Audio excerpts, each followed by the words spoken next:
Voilà, donc je vais vous montrer quelques tableaux de chaque époque. Donc fin des années 40, mon père rencontre sa future épouse, la couleur entre dans la peinture.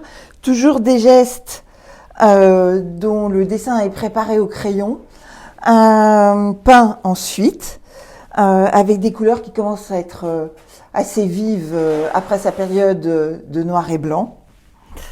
Années 50, mon père perd son deuxième frère, la peinture s'épaissit, le geste se libère, il reste des arrondis, quelques obliques.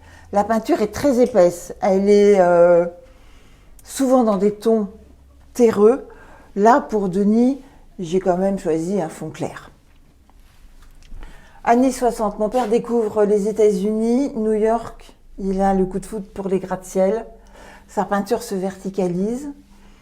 Elle est toujours en couches répétées de couleurs, mais vous voyez la subtilité des roses, des rouges, des oranges, des jaunes.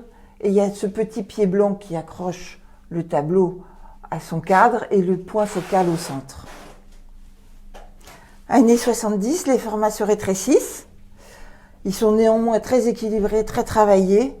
Toujours le petit pied et des formats de 10,5 sur 9, ce qui est assez surprenant pour l'époque. Il continue avec ces mêmes formats, avec un grattage forcené à la lime sur ces tableaux.